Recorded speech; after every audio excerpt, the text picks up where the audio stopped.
இது வரைக்கும் நான் அட்டன் பண்ணது கிடையாது. இதில் வந்து அகைன் நீங்கள் ஃபஸ்ட்டு சொன்ன மாதிரி தான் அந்த ஒயிட் கம்பெனி வாட் கம்பெனி இந்த இது வந்து பார்த்தீங்கன்னா ரொம்ப யூஸ்ஃபுல்லாக இருந்துச்சுங்க. அடுத்தது வந்து இந்த பட்ஜெட்டிங்கில் வந்து பார்த்தீங்கன்னா இந்த சார்ட் ஆஃப் அக்கௌண்ட்ஸ் சொன்னீங்க. அந்த சார்ட் ஆஃப் அக்கௌண்ட்ஸ் நான் மெயின்டைன் பண்ணுறோம். ஆனால் இன்றைக்கி நான் என்ன கற்றுக்கிட்டேன் அப்படின்னா அதுக்கு வந்து நீங்கள் ஒரு கோடு கொடுத்தீங்க இல்லையா, அந்த 1101,000 அது வந்து ரொம்ப யூஸ்ஃபுல்லாக இருந்துச்சுங்க. நீங்கள் வரக்கூடிய இதில் வந்து அந்த இது போட்டு அக்கௌண்ட் பண்ணிக்கலாம் அப்படின்னு சொல்லிட்டுங்க. அந்த அலோகேஷன் அப்ரோப்ரியேஷன் இது எல்லாமே இதுதாங்க. இன்னொன்று எனக்கு ரொம்ப யூஸ்ஃபுல்லாக இருந்தது என்னன்னு கேட்டிங்கன்னா, இது வரைக்கும் வந்து நான் வந்து பார்த்தீங்கன்னா சேல்ஸை மட்டும்தான் நான் வந்து அதை வந்து நீங்கள்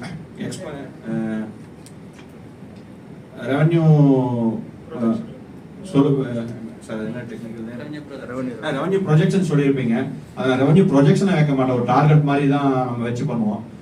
ஆனால் என்னன்னா இது வரைக்கும் வந்து பார்த்தீங்கன்னா எக்ஸ்பெண்டிச்சருக்கு வந்து பார்த்தீங்கன்னா அப்ராக்சிமேட்டாக இவ்வளோ ஆகும் அப்படிங்கிற மாதிரி தான் நான் கால்குலேட் பண்ணுவோம். ஏன்னா நமக்கு வர்றது ஒன்றா இருக்கும், ஆடிட்டர் நம்ம கொடுக்குறது ஒன்றா இருக்கும். அதனால அந்த இதில் பட் ஆனால் வந்து பார்த்தீங்கன்னா லாஸ்ட் டைம் வந்து மதுரையிலேருந்து மேடம் வந்து எடுத்ததுக்கு அப்புறம் தான் நான் எல்லா எக்ஸ்பென்ஸுமே எழுத ஆரம்பித்தாங்க. அது வரைக்கும் அந்த எக்ஸ்பென்ஸ் வந்து வீட்டில் ஒய்ஃப் கேட்குறாங்களா, இந்த 5,000 வீட்டு செலவுக்கா கொடுத்துட்டு இருந்தோம். எல்லாம் எழுத ஆரம்பிச்சதுக்கு அப்புறம் தான் தெரியுது எவ்வளோ செலவு வந்து அதிகமாக பண்ணிட்டு இருக்கோம் அப்படிங்கிறது. அது வந்து நிறையா கொஞ்சம் நம்ம கட் பண்ண பார்க்குறாங்க, ஆனால் எதுவும் முடிய மாட்டேங்குது, வாய்ப்பே இல்லை. இதில் வந்து ஒன்று ஃபியூல் எக்ஸ்பென்ஸ் தான் எங்களுக்கு வந்து ஜாஸ்தி வருது அதிகமாக. அதுதான் எப்படி கட் பண்ணுறதுன்னு தெரியலைங்க, பட் ட்ரை பண்ணிட்டு இருக்கோம். உண்மையிலேயே வந்து இந்த செஷன் வந்து பார்த்தீங்கன்னா ஒரு பெரிய ஐ ஓப்பனிங் மாதிரி தான் எனக்கு வந்து ஃபீல் பண்ணுறேங்க. என்ன காரணம் அப்படின்னா எப்படி வந்து நம்ம வந்து அந்த ப்ரொஜெக்ஷன்ஸ் வந்து நம்ம கொண்டு வரணும் அப்படிங்கிறது கண்டிப்பாக இது வந்து எனக்கு யூஸ்ஃபுல்லாக இருக்கும்னு நினைக்கிறேன். Thank you sir.